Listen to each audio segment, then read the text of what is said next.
Hey there, future educators. Welcome. As your instructional coach today, I want to step directly into your future classroom. Imagine this. It's a Tuesday afternoon right after lunch. You're standing at the front of the room trying to teach a really dense, tricky science unit. You look out at your kids and you can just feel it. You're losing the room. Eyes are glazing over, pencils are down, the energy is just completely flat. Sound familiar? Well, it will. So, what's your game plan? How do you bring them back and actually deepen their understanding of those tough, complex subjects? Look, we've all been there, or, you absolutely will be there at some point in your teaching journey. When traditional methods just aren't sticking, you need a bridge. You need something that connects those tough concepts to something your students instantly resonate with. And honestly, that bridge is very often music. To help you answer that, I've mapped out exactly how we're going to conquer Competency 02I today. We'll start with the power of musical connection, define the competency itself, picture music in your classroom, reflect on your practice, and hit the key takeaways for your exam. Let's get right into it. All right, Section 1, the power of musical connection. We're talking about building bridges for student engagement here. Connecting music to other subjects isn't just some fun extra activity you do if you magically have 5 minutes to spare at the end of the day. No, it is a fundamental, intentional instructional choice. You make this choice to capture their attention and really deepen their comprehension. Think back to that sleepy Tuesday afternoon. If you suddenly introduce a rhythm or a beat to explain, say, the division of numbers, you're not just entertaining them, you are activating a totally different part of their brain.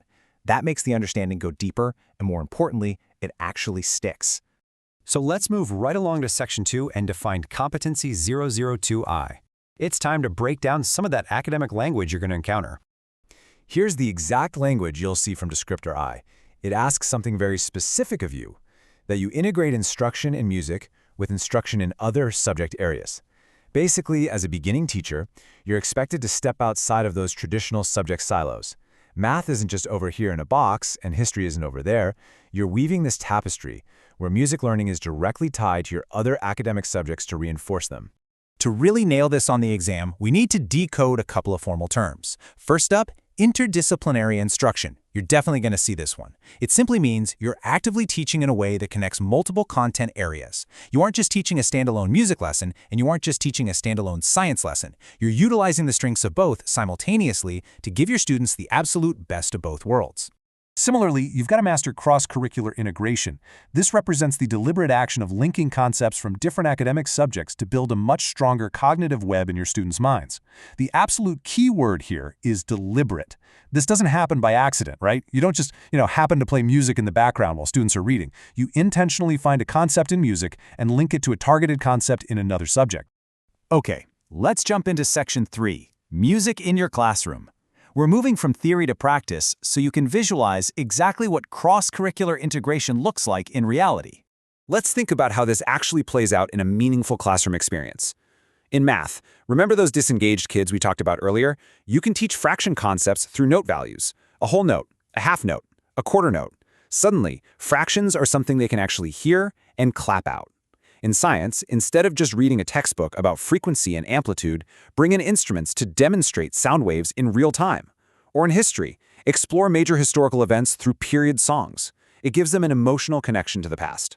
Whether you're using note values, examining waves, or listening to historical tracks, you are actively building intentional academic bridges. All right, Section 4, reflecting on your practice. Let's take a minute to talk about making intentional instructional decisions. Reflection is genuinely one of your greatest tools as an educator. I want you to pause and ask yourself right now, what instructional decisions would be most effective for your diverse learners? Imagine a student who really struggles with reading a textbook, but they connect super deeply with auditory learning. Bringing in a song from the 1800s might be the exact key that unlocks that history concept for them.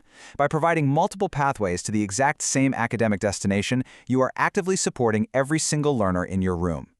Which brings us to Section 5, takeaways for the exam.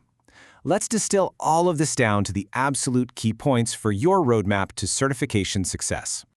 I want you to memorize these 2 core takeaways. First, music fundamentally supports learning in other subjects. It's a foundational tool, not just a filler to kill time. Second, effective teachers intentionally build these academic connections. They do not do this by accident.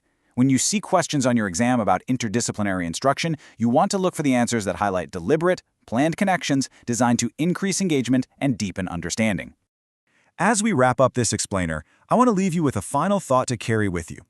As you prep for your exam, and as you eventually step into your very own classroom, keep asking yourself, what will this look like when I am teaching my own students? How will you intentionally weave these musical connections to empower, engage, and inspire those young minds sitting right in front of you? Because when you do, you aren't just delivering a curriculum, you are giving them a symphony of ways to understand the world. Good luck out there.